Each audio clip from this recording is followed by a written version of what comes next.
வணக்கம், welcome to Chitra Murali's kitchen. இன்னைக்கு வந்து கனு நம்ம வந்து இன்னைக்கு எப்பயுமே கலந்த சாதம் தானே பண்ணுவோம். ஸோ நான் இன்னைக்கு என்ன பண்ண போறேன்னு பார்த்தீங்கன்னா, புளிக்காய்ச்சல் காய்ச்சிட்டு புளியோதரை பண்ண போகிறேன். அப்புறம் லெமன் ரைஸ், தயிர் சாதம், இதுதான் நான் இன்னைக்கு பண்ண போகிறேன். தொட்டுக்கிறதுக்கு உருளைக்கிழங்கு கறி அது வேக வச்சு ரெடியாக எடுத்து வச்சாச்சு. அதை வந்து அப்புறமா தான் பண்ண போகிறோம். ஸோ ஃபஸ்ட்டு வந்து புளிக்காய்ச்சலுக்கு நான் இந்த பக்கம் வந்து கடாயில் நல்லெண்ணெய் விட்டுருக்கேன். அது நல்லா காஞ்சிருக்கு. புளி வந்து நல்ல ஒரு சின்ன சாத்துக்குடி சைஸ், இந்த சைஸாவது எடுத்து நல்லா இந்த மாதிரி கெட்டியமாக கரைச்சி வச்சுக்கோங்க. ரொம்ப தண்ணியாக இல்லாமல். ஸோ கரைச்சி ரெடியாக இருக்குது. இப்போ இதுக்கு கடுகு, உளுத்தம்பருப்பு, கடலைப்பருப்பு எல்லாமே தாளிச்சிடலாம். பெருங்காயம் சேர்த்துக்கலாம். நான் கட்டி பெருங்காயம் ஒரு 4 பீஸ் சேர்த்துருக்கேன். வேர்க்கடலை, காரத்துக்கு வரமிளகா ஒரு 4 வரமிளகா ஆஞ்சி வச்சுருக்கேன், அதை சேர்த்துருக்கேன். மஞ்சப்பொடி, கொஞ்சமாக கருவேப்பிலை, புளித்தண்ணி சேர்த்துடலாம்.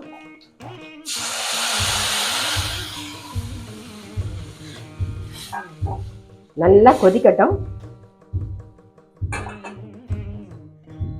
இதுக்கு வந்து உப்பையும் மிளகையும் நம்ம சேர்த்து வந்து அரைச்சி பொடி பண்ணிக்க போகிறோம்.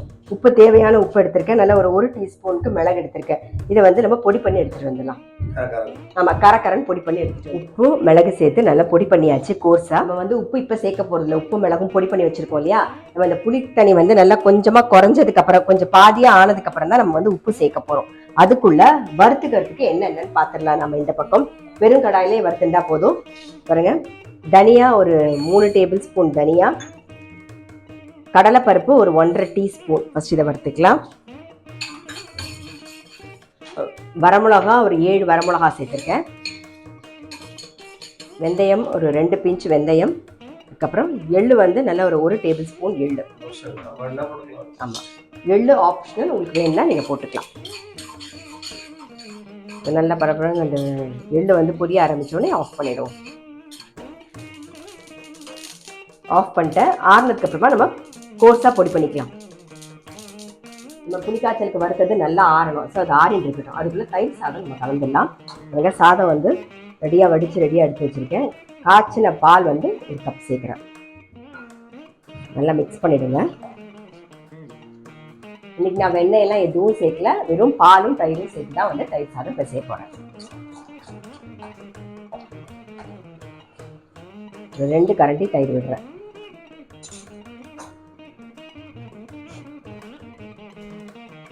பெருங்காய பொடி கொஞ்சம் சேர்த்துக்கலாம்.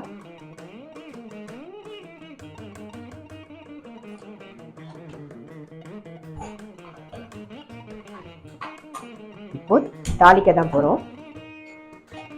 இன்னைக்கு மோர் சாத்துக்கு வந்து நம்ம நெய்யில் தாளிக்க போகிறேன்.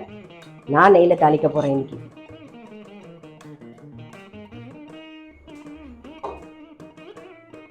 கடுகு, பச்சை மிளகாய், இஞ்சி, கருவேப்பிலை.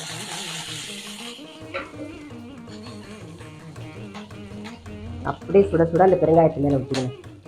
அவ்வளோதான்.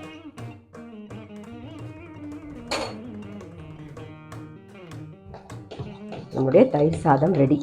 தயிர் சாதத்துக்கு தேவையான உப்பு சேர்த்துக்கலாம். தயிர் சாதம் ரெடி ஆகிடுது. அடுத்தது நம்ம லெமன் ரைஸ் தான் பண்ண போகிறோம். அதுக்கு பேனில் எண்ணெய் விட்டுருக்கேன். அது நல்லா காஞ்சின்னு இருக்கு. கடுகு, உளுத்தம்பருப்பு, கடலைப்பருப்பு சேர்த்துக்கலாம். வேர்க்கடலையும் சேர்த்துருவோம்.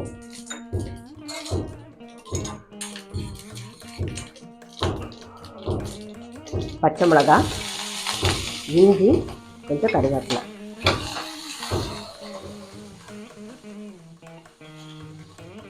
மஞ்சப்பொடி கொஞ்சம் பெருங்காயப்பொடி.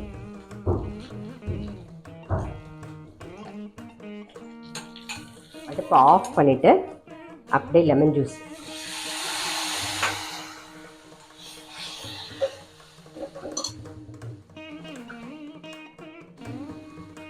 தேவையான உப்பையும் சேர்த்துருவோம். அவ்வளோதான். இந்த பக்கம் சாதம் ரெடியாக இருக்குது, அதில் விட்டுடலாம்.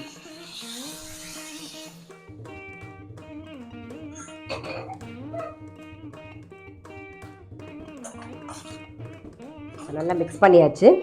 மேலாக கொஞ்சம் கொத்தமல்லி போட்டுக்கலாம். அவ்வளோதான், நம்மளுடைய லெமன் ரைஸும் ரெடி. நம்மளுடைய லெமன் ரைஸ் ரெடி. அதை ஓரமாக எடுத்து வச்சாச்சு. அடுத்தது புளிக்காய்ச்சலுக்கு பாருங்கள், புளி நல்லா கொதிச்சு நல்லா குறைஞ்சி வந்திருக்கு, பாதியாக குறைஞ்சிடுது. ஸோ இப்போ வந்து நம்ம மிளகும் உப்பும் பொடி பண்ணி வச்சுருக்கோம் இல்லையா, அதை சேர்த்துக்கலாம்.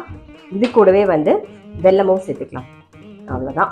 இதெல்லாம் ஒரே ஒரு கொதி ஜஸ்ட் மிக்ஸ் பண்ணிட்டு புளியோதரைக்கு வறுத்து வச்சோம் இல்லையா, தனியா, கடலைப்பருப்பு, வெந்தயம், எள்ளு, வரமிளகா இதெல்லாம் வந்து இப்போ கோர்ஸாக பொடி பண்ணி எடுத்துகிட்டு வந்துடும். எண்ணெய் பிரிஞ்சு நல்லா கொதிச்சு வந்துடுது. ஆஃப் பண்ணிடலாம். இந்த பக்கம் அடுப்பு ஆஃப் பண்ணியாச்சு. நம்ம வறுத்ததை நல்லா பொடி பண்ணி வச்சாச்சு. சாதமும் இந்த பக்கம் ரெடியாக இருக்குது. இதுக்கு என்ன தேவையோ அந்த பொடியை மேல் பொடியாக போட்டுக்கலாம்.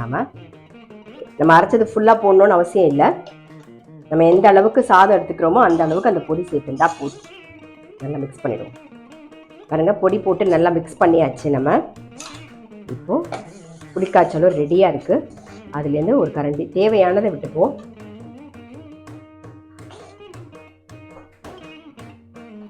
மிக்ஸ் பண்ணிவிட்டு கொஞ்சம் கொஞ்சமாக விட்டுக்கலாம். இன்னும் கொஞ்சம் விட்டுக்கலாம்.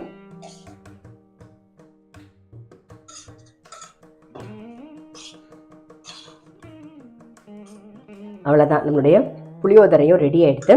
இன்னும் கொஞ்சோண்டு புளிக்காய்ச்சல் இருக்குது. அப்புறம் பொடி கொஞ்சம் மிச்சம் இருக்குது. இது ரெண்டுத்தையும் நீங்கள் எடுத்து தனித்தனியாக எடுத்து ஃப்ரிட்ஜில் ஸ்டோர் பண்ணி வச்சுட்டீங்கன்னு வச்சுக்கோங்க, எப்போ வேணாலும் நம்ம வந்து மிக்ஸ் பண்ணிக்கலாம்.